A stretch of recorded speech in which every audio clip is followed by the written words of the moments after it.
¿qué vas a hacer a México? Mira lo que está pasando en México. ¿Hay algo que encontraste tú en los archivos históricos? Porque no se sabe ni siquiera dónde murieron ni dónde quedaron. ¿Quién gana y quién pierde? El Tintero Sapiencia.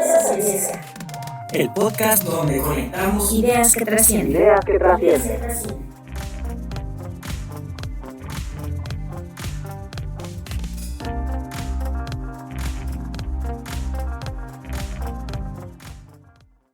¿Qué tal? ¿Cómo está? Bienvenido. Gracias por acompañarnos. Bienvenidos a un programa que refuerza el tema de la historia, refuerza el tema del conocimiento, y esto es Tintero Sapiencia. Yo soy Ramiro Escoto, en las ideas que trascienden.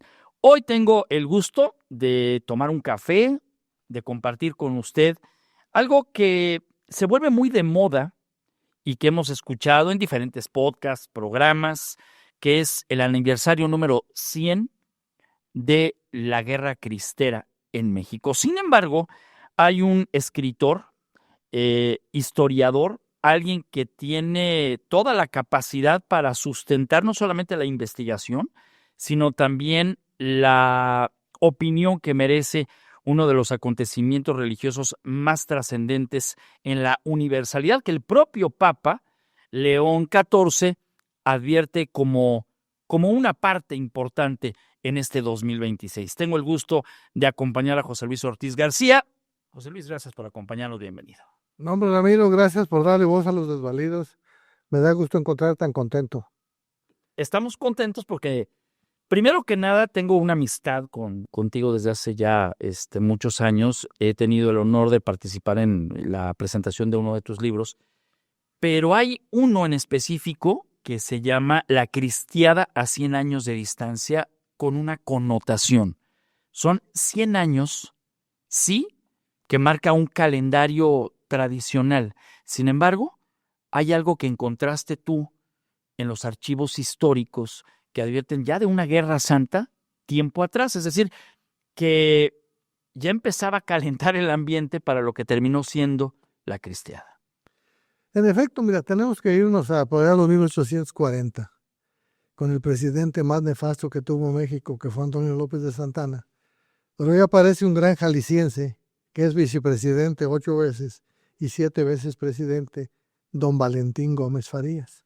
Porque hay una confusión donde todo el mundo cree que es Benito Juárez, el primer personaje con poder, que le quita prácticamente el poder a la iglesia. Totalmente falso.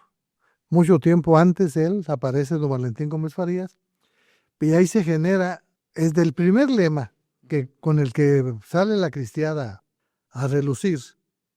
En la Ciudad de México, el sacerdote José Doménico, con el grito de muere el mal gobierno y viva Cristo Rey, se lanza a defender la Iglesia Católica.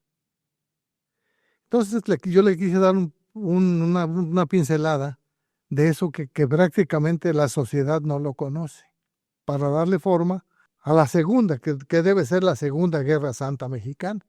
Y entonces tienes que remontarte, porque en esas fechas, por ejemplo, en Agualulco colgaron varios sacerdotes, en Acatil colgaron varios sacerdotes, en Lagos de Moreno, y prácticamente la sociedad jalisciense ni la sociedad mexicana han difundido o le han dado voz a ese inicio del pasaje que viene a continuar con la famosa Guerra Cristera, que prácticamente se desarrolla.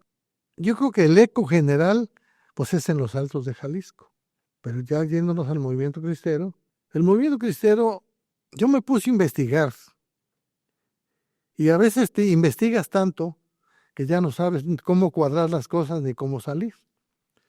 Pero la diócesis de Aguascalientes hace poco hizo una semana cultural cristera. Invitaron a John Mayer y yo fui de colado. Pero John Mayer, que él confiesa, porque acuérdense que él viene de la Sorbona, en Francia, a hacer su tesis en historia. Entonces él, cuando ya le informa a su familia que se va a venir a México, su papá lo lleva con sus tías a que se despida de con ellas. Entonces su tía le enseña, dijo, ¿qué vas a hacer a México? Mira lo que está pasando en México. Es la foto de cuando el padre Pro es fusilado.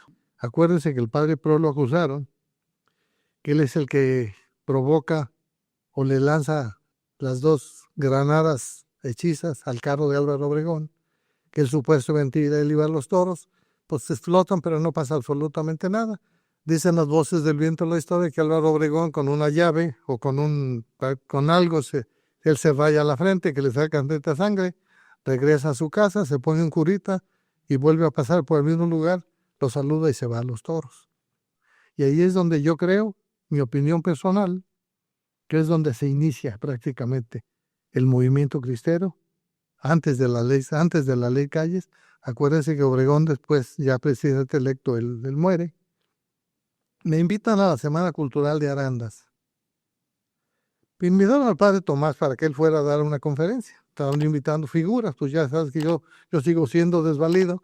Y el padre Tomás inteligentemente... Padre Tomás de Hija. Tomás de Hija. Dice, yo no ando muy ocupado, pero tengo un gran escritor que tiene un libro y se los voy a mandar. Y en efecto me invitan, pero ese día se presentan otros 2 libros, hablando prácticamente del movimiento en los Altos de Jalisco. Pero yo salgo con un disparate diferente. Y yo empiezo diciendo, Rancho El Chacahuitle, en Zacatecas, Pedro Quintanar, con 11 hombres, se lanza a la lucha armada para defender la Iglesia Católica. Y él de ahí se viene a Huejuquilla el Alto. Ahí toman la presidencia, sueltan un preso. Ahí es donde yo relato dónde empieza prácticamente el movimiento armado. O sea, es decir, fue Zacatecas. Fue Zacatecas. A través de esta incursión. A través de Pedro Quintanar, que era un ganadero de ahí. Don Miguel Hernández, junto con el 14, gana prácticamente la primera gran batalla, que es la batalla de San Julián. Y aquí, este libro yo lo presento en la Biblioteca Iberoamericana, me lo contesta don José Manuel Jurado Pardes y el gran sacerdote que es familiar tuyo, padre González Escoto. Armando González Escoto. Y te hacen la pregunta, si la Iglesia hubiera estado unida, si la Iglesia mexicana y la Iglesia de Roma, pero hay un dato muy importante. 3 años antes, el Papa le entrega a prácticamente que inicia que diseña la cristiana, que es Anacleto González Flores, la distinción más importante que la Iglesia Católica le entrega a un laico. Pero si analizas la pregunta, la Iglesia llega muy desunida.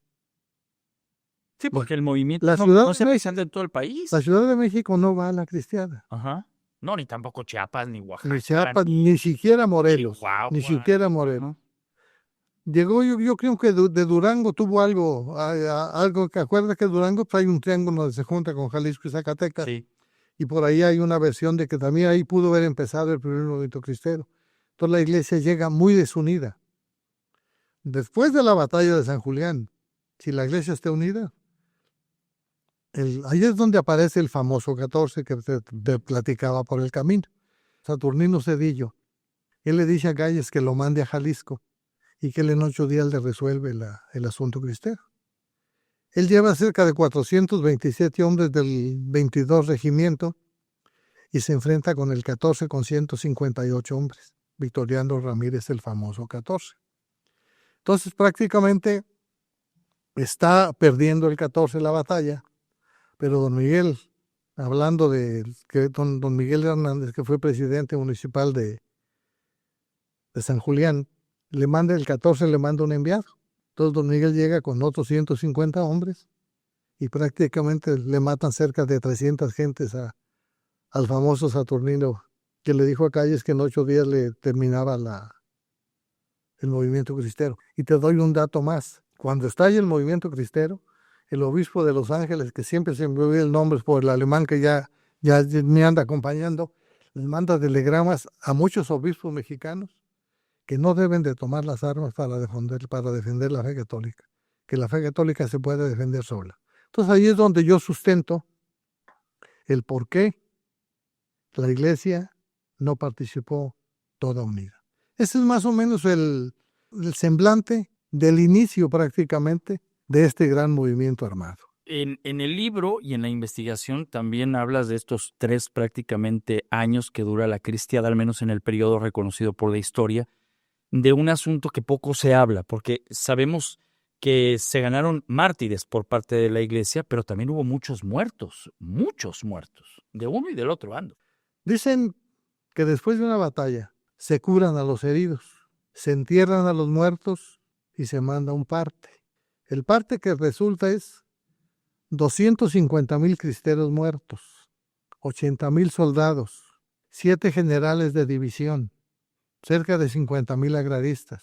Pero lo grave es, si tú te acuerdas, por ejemplo, hablando de Tepatitlán, el gobierno ordenó que todas las rancherías de Tepatitlán se concentraran en la cabecera municipal, dejando ganado, dejando todo. Entonces, muchos salteños, hablan las voces del viento en la historia, que además hay que sumarle 250,000 que se fueron a Estados Unidos, del corazón de los Altos de Jalisco. Ese es prácticamente lo que viene a rendir el famoso parte de la Guerra Cristera Mexicana. Hay algo en este libro que también me comentabas viene, y aquí en Sapiencia lo vamos a tener a disposición de todos los que nos están haciendo el favor de escuchar y de ver, para que puedan entrar en más de, ¿qué? ¿1,000 páginas? Más de 1,000 páginas, 2 tomos. Hay algo en este libro también que tú encuentras y difundes, porque aunque se conocía, no se compartía, el manifiesto. Fíjate que hay en el primer tomo, todo el mundo conoce como la Constitución Cristera, pero es un error. La Constitución estatal la hace el Congreso del Estado. La Constitución Nacional la hace el Congreso de la Unión. Este es un manifiesto, pero un manifiesto de 242 artículos. Casi más artículos que la Constitución Nacional y que la Constitución Mexicana. Con ese manifiesto, con esa conocida como la Constitución Cristera, es para que gobernara el gobernador civil, que en Jalisco, en San Luis Potosí, en Guanajuato, iba a haber, pero solamente ahí en Jalisco con Miguel Gómez Loza. Él es el gobernador civil, pero habla de pagar impuestos, habla del comportamiento de la gente. Es prácticamente una constitución, con el nombre, para mí es el manifiesto cristero, porque no la hace el Congreso del Estado.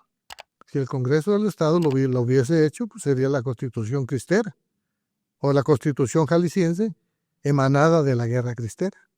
Ese es más o menos que encuentra los 242 artículos. Hay que decirlo con todas sus letras, la historia siempre se escribe y se cuenta por parte de quien ganó. En la Guerra Cristera, de lo que investigaste, ¿quién gana y quién pierde? Bueno, perdió México, perdió Jalisco, pero si analizamos, la iglesia pierde, pero él gana casi 30 mártires. De sus 30 mártires, él tiene casi 30 santos. Entonces, para mí, ganó más la iglesia a la larga. La iglesia gana, sale fortalecida, y lo que no hizo el Papa en funciones en aquel 1926, lo hace un Papa en el 2000 y fracción. Le reconoce todos los mártires que participaron en la Guerra Cristera. Pero también aquí la iglesia, yo creo que trae 2 deudas. La historia la forjan los triunfadores. Dicen que a los perdedores ni agua, ¿no? Entonces aquí hay 250,000 muertos, porque no se sabe ni siquiera dónde murieron ni dónde quedaron. Yo creo que la iglesia debe en este aniversario grande, 100 años de distancia, pues la iglesia debe de encargarle, por ejemplo, al párroco de Tepa, al párroco de Tonaya, quién salió de ahí, dónde quedaron, para también la sociedad tenga el reconocimiento de la iglesia al esfuerzo que hizo de ir a defender la fe ante un ejército viejo, pero un ejército entrenado, bien comido, bien vestido, bien armado, y no, como decía Plutarco Elías Calles, de una bola de bandidos mal armados y mal comidos, que fue los que formaron el ejército cristero. Ese es prácticamente el peregrinar. Y luego hay otro que es el que llevó prácticamente en sus hombros la Guerra Cristera, el obispo Orozco Jiménez. Pero esa pregunta, si gusta, la dejamos, con esa cerramos, para comentar lo que le pasó. Yo, a través de José Manuel Figueroa Parres, platicando con él, me dice que vamos a hablar de don Guadalupe I, que fue pues, antirreligioso, por decir algo, pero conservó una gran amistad con Orozco Jiménez. Dicen que él escribió 16 o 17 cartas, y yo a través de José Manuel pude rescatar una con algo muy poco. El gobernador Zuno le comenta o le dice en su carta dónde anda su eminencia. Ando en los cerros, en las barrancas de los cerros, tragando agua en los charcos y comiendo zacates tiernos. Y a Orozco Jiménez no se le ha hecho la... Acuérdense que Orozco Jiménez viene de Chiapas. Dicen que lo corren porque andaba queriendo hacer esa famosa división de que Chiapas pertenecía, juntarse con Guatemala o con Nicaragua para hacer un estado. Digo, estas son versiones ¿no? con que hemos tomado Tomasha para no meternos en complicaciones. Pero Orozco Jiménez, él cargó prácticamente, porque él anduvo y escondido en los cerros, y en los cerros llevando la comunión y tratando de auxiliar a los matrimonios y bautismos o bautizos de los salteños que quisieran participar en las misas y en las comuniones jueneques. Entonces yo repito, la iglesia con todo el respeto, le debe a esos 250 muertos que no se supo ni dónde quedaron, pero sobre todo al señor obispo Orozco Jiménez. De todo lo que se ha hablado en foros que te ha tocado asistir, de lo que se escucha y se ve, evidentemente es la misma historia, o pareciera que fuera la misma historia. Tú respetas esa historia, pero vas más atrás, pero también más adelante en muchos sentidos. Cuando platicamos acerca de estos 100 años con fotografías, con recortes de periódicos de la época, etcétera, etcétera, pero ¿qué papel estaba fungiendo la comunicación? Porque el periódico no era para todos. Comprar un periódico, quien escribía en el periódico, cuando te llegaba el periódico, etcétera. ¿Qué encontraste en cuanto a noticias de la cristiada y hacia dónde se iban? Porque también había periódicos independientes financiados por los simpatizantes de la Iglesia Católica, y había otros que eran financiados por el gobierno. Sí, pero ¿tú te acuerdas cuando presento yo el libro El otro Porfirio Díaz, que tú me lo presentaste en una sesión solemne de la Benemérita? Mencionábamos algo de la prensa. Cuando Porfirio Díaz es presidente, para unos el 95% de los mexicanos eran analfabetas, para otros el 87%. Entonces, si nos remontamos a 100 años casi de distancia, pues yo creo que el 50 o el 60% de los mexicanos o los jaliscienses eran analfabetas. El problema no eran los periódicos, ni dónde comprarlo, era quién los podía leer, ¿no? La prensa, pues en ese entonces, ahí vienen fotos del informador, narrando inclusive muchas de las batallas.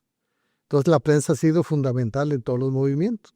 Pero te repito, si el periódico llegaba a Tonaya, ¿quién podía leerlo o quién entendía? Sí, claro. Porque yo creo que en esas fechas había cuando mucho un maestro.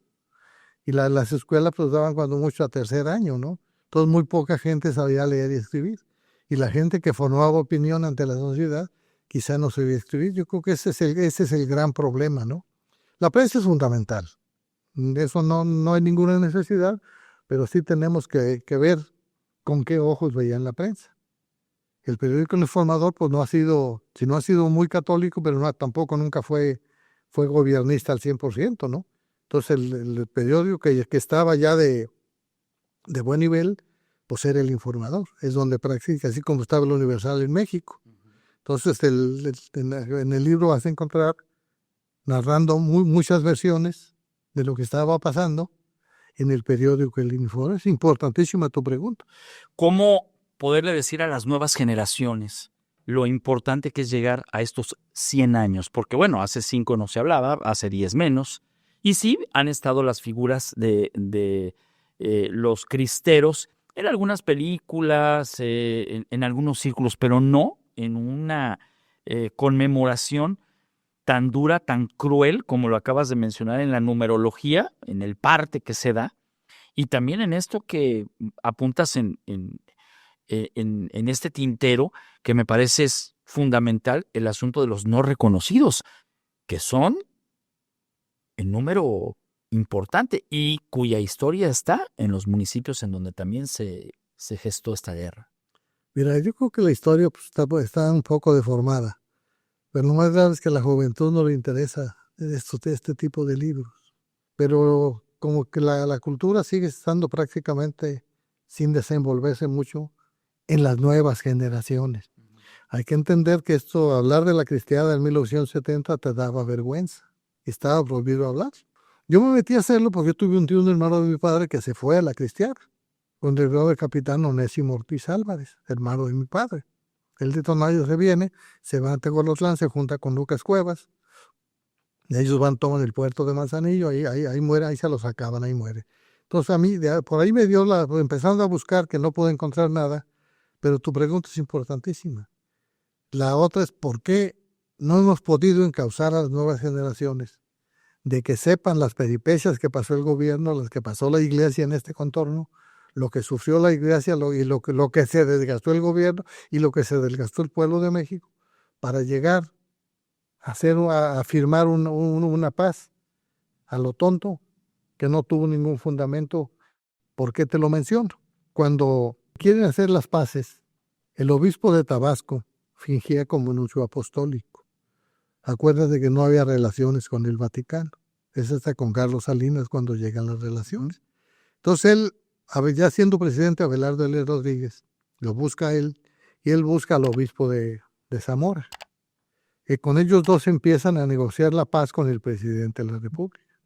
Pero Orozco Jiménez seguía activo todavía. Y él no había por qué firmar esa paz. Entonces él a los dos obispos les pide que lleven a Orozco Jiménez con ellos.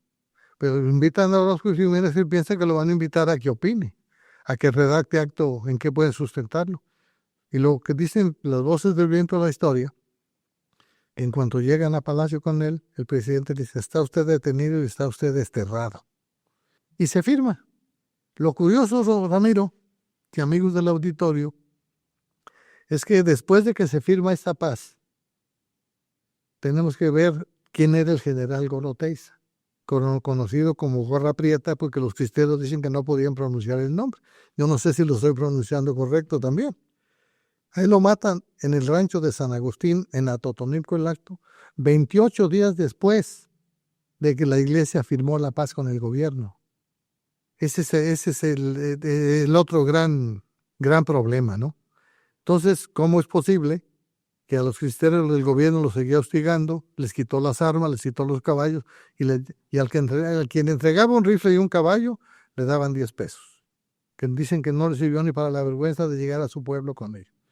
Y yo desvío un poquito la pregunta para emanarla también. ¿Quién debe impulsar que la juventud se entere?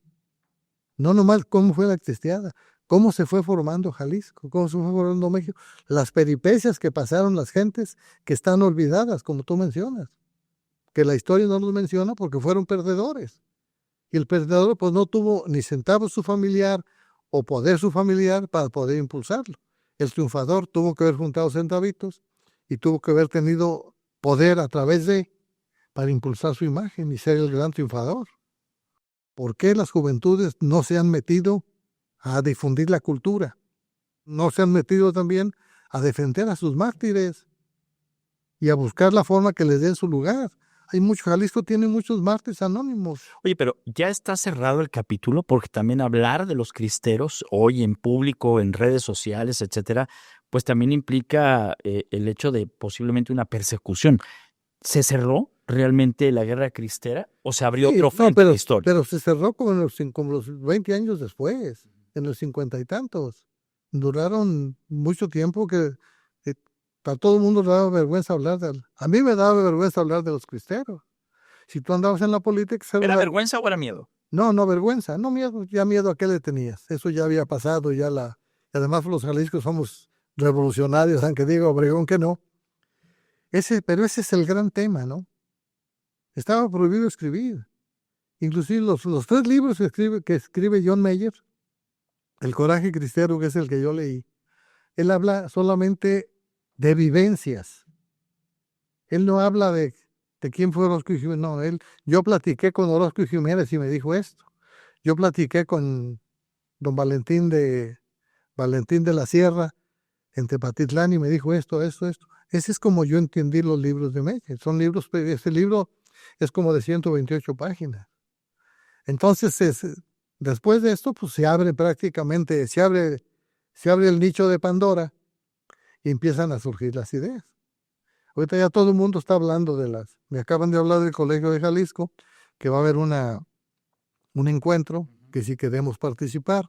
Entonces ahorita todo el mundo trae ya en el tintero los cristeros, pero a cristeros a 100 años de distancia. Y los reconocidos.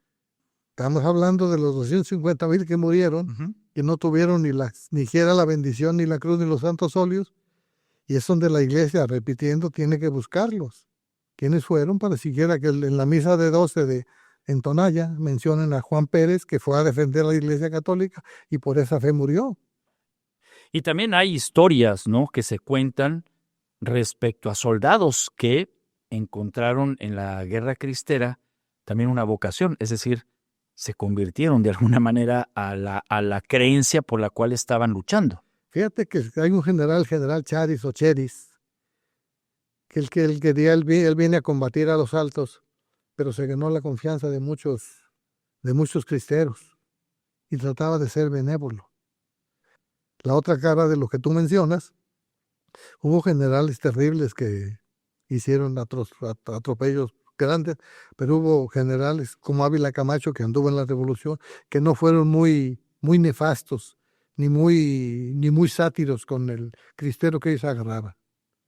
Hay que cerrar el programa con la historia de este personaje que adviertes es un pilar de los cristeros.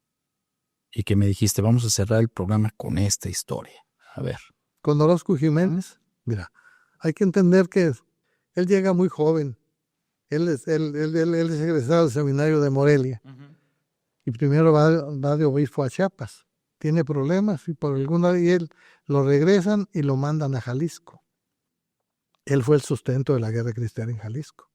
Él lo desterraron desde antes de que iniciara el movimiento armado cristero, porque el gobernador de Jalisco, que era López Portillo, él manda una convocatoria que va a ser una peregrinación del santuario de Guadalupe a la catedral, el día X a la hora X. Entonces el gobernador le manda una carta y le prohíbe que haga la peregrinación. Dice, ¿usted quién es para prohibir? Usted gobierna su palacio y yo gobierno mi iglesia. Y él hace la peregrinación, junta muchísima gente. Entonces ahí le mandan orden de aprehensión, sale huyendo, dicen que llega a Tamaulipas, en Tamaulipas se va a Estados Unidos. Entonces desde antes de que empezara el movimiento armado, él ya traía, él lo destierran cerca de 8 o 9 veces. La última vez que lo desterraron, en 1929, él ya no quiso regresar a México. Él regresa hasta 1933, casi 8 o 9 años después que se terminó la guerra. Él viene muy enfermo y prácticamente viene a Guadalajara para morir. Pero hablabas de López Portillo, no, era otro presidente. No, sí. El gobernador. Ah, ya. Creo que era nieto del otro falsante que defendía la moneda como un perro, ¿eh? Sí, en otros tiempos. En tiempos diferentes. Oye, pero y ya para concluir el programa, la gran pregunta es el financiamiento, porque el tú por tú, entre los cristeros y el gobierno, haber aguantado 3 años, y hay una fotografía en tu libro, en el tomo 1, en el que pues aparecen los cristeros armados hasta los dientes, y eso costaba mucho. Sí, pero eso ya fue prácticamente al final. Ellos entran prácticamente con pistolitas de un tiro, carabinas de un tiro. Pocos traían pistolas entendiendo que el foco del 1910 no se había cerrado. Pero aquí la iglesia empezó a aportar dinero para empezar a comprar armas, pero aquí aparecen la mujer y las monjas, que es las que prácticamente llevaban para era un circo conseguir el parque. Tu pregunta es importantísima, ¿de dónde surgía y cómo surgía? Pues fue colecta. Pues participaron muchos creyentes que tenían centavitos y empezaron a fortalecer y empezaron a comprar armas. Pero eso ya fue prácticamente a la mitad cuando ya se armó un ejército grande. Los primeros 100 o 200 pues llegaron con lo que traían. Y era una lucha desigual de unos rancheros mal armados, mal vestidos, contra el ejército viejo, pero ejército que fue que hizo la revolución y quizá muchos hasta en la reforma, bien armados, bien comidos, pero con conocimiento militar. General Coroteiza, él viene contratado prácticamente. Lo encontraron porque él anduvo en la revolución y anduvo en las filas de Calles y Obregón, pero se peleó con ellos y tenía mucho rencor con ellos, no sé por qué. Lo contrata para que venga a darle forma al ejército cristero. Termino el programa con esta exposición de la gran idea de este tintero. De los libros que has hecho, ¿qué te deja? ¿Qué fue lo que te apasionó para comenzar con la investigación? ¿Y qué termina contigo en el asunto de 2 tomos, más de 1000 páginas y una historia que no está cerrada precisamente por esta deuda histórica que se tiene con estos héroes anónimos? Me deja una gran experiencia y que tú resaltas y valoras en tus 2 manos el gobierno, la actuación de la gobierno de la iglesia, pero sobre todo entendiendo que la fe mueve montañas. Y con la recomendación de que la iglesia debe de buscar a través de sus parroquias en las zonas de todo donde fue la cristiada, quién fue, para saber dónde pudo morir, para que sus familiares sepan que ese personaje que se levantó al grito de muere el mal gobierno, viva Cristo Rey, tenga su lugar en la historia, en el peregrinar de esta guerra cristiana, en el andar de esta guerra desigual de la iglesia contra el gobierno. Me deja una gran satisfacción porque nadie ha escrito algo que tenga 1000 páginas. Y eso yo no sé qué tan bueno puede ser, pero sí, yo creo que está bien sustentado. Ahí me llevó cerca de 8 años empezar a juntar papelitos. Y me surgió la idea porque yo quería ver si en la historia aparecía mi tío, el hermano de mi padre, que anduvo en este movimiento. Y no encontré absolutamente nada. Entonces, esa es la gran satisfacción que me deja. Pero sí me deja mucho entusiasmo pedirles que a la gente, este libro lo está vendiendo Amazon también, que cometió un error porque lo está dando muy caro, pero la idea es esa, que las nuevas generaciones, sobre todo jaliscienses, conozcan cómo se fue forjando, cómo fue este movimiento, quiénes fueron ganadores y perdedores. La Cristiada a 100 años de distancia, 2 tomos, 1000 páginas y una cita con la historia. José Luis, muchas gracias. No, Ramiro, como siempre, muchas gracias por dar la voz a los desvalidos. Un saludo a este prestigiado canal, que ojalá podamos ser útiles para la ventana donde se reparte la cultura. Así tiene que ser. Muchas gracias. Y bueno, pues ya saben, ¿no? En el Laboratorio Sapiencia usted puede tener la disponibilidad y pues coopere, participe, compre este libro, La Cristiada, 100 años de distancia, está ahí en Amazon, ¿me decías? Sí. Y pues seguir construyendo. Hoy La Cristiada tuvo un punto de vista quizá que no conocíamos y que nos genera opinión. Porque en Tintero Sapiencia lo que hacemos es eso, un espacio abierto a las voces. Gracias por escucharnos. No olvides suscribirte a nuestro canal. Te esperamos en el siguiente episodio.